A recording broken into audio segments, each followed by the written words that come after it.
para buscarse la vida, para buscar una profesión o un oficio. Vengo con el viento del sur, con las brisas de la amistad, las brisas de la solidaridad y sobre todo la brisa de mi fe.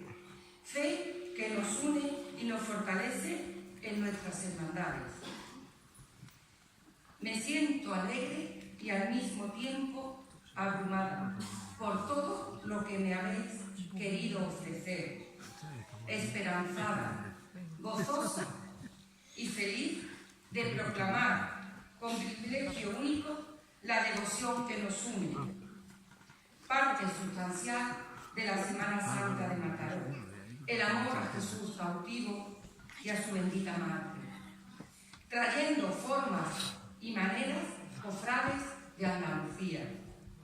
Y así,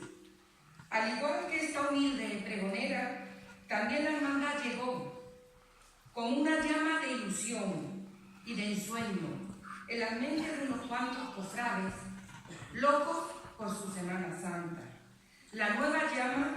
encendió de inmediato en las ilusiones de hombres y de mujeres que se encandilaron,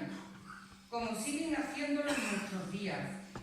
de ese especialísimo modo de dar culto público al Señor y a la Santísima Virgen que vivimos a diario los que nacimos en el sur.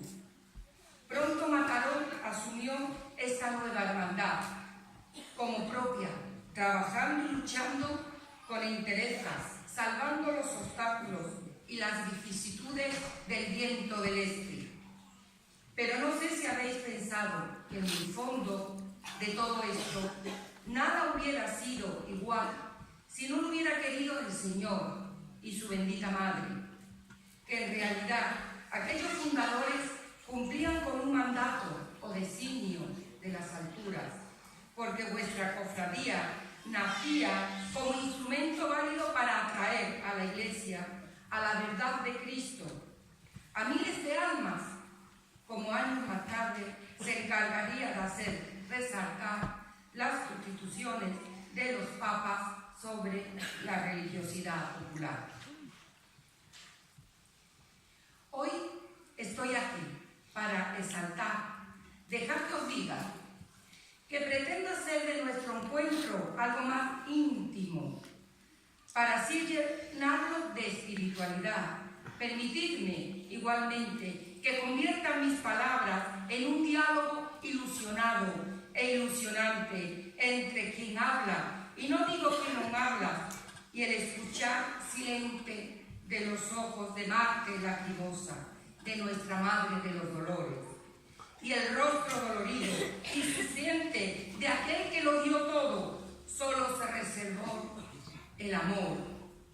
para darlo a quienes necesitamos de su salud, en forma de fuerza espiritual. Sí, hermanos y hermanas, sería un diálogo, llamadle como plazca, oración, rezo, me es igual. Solo quiero que estéis seguros que de mí, de mi corazón, lo que nace y sale son sentimientos plenos, capaces, por torpes que sean mis palabras, para alcanzar a quienes están presidiendo el altar de nuestras devociones. Padre cautivo, a ti primero, mi primer saludo, pues nadie en el mundo pudo evocar a otro mejor. Te rindo mi pleitesía, mi respeto y mi fervor, sean mis palabras legia, lo que de niña aprendí y practico de mayor. Por eso mi voz lleno, préstame tú todo el brío a mis sentimientos plenos, para que mis 5 sentidos se me escapen con tu nombre, que eres cautivo, el mismo Dios hecho hombre, el mejor de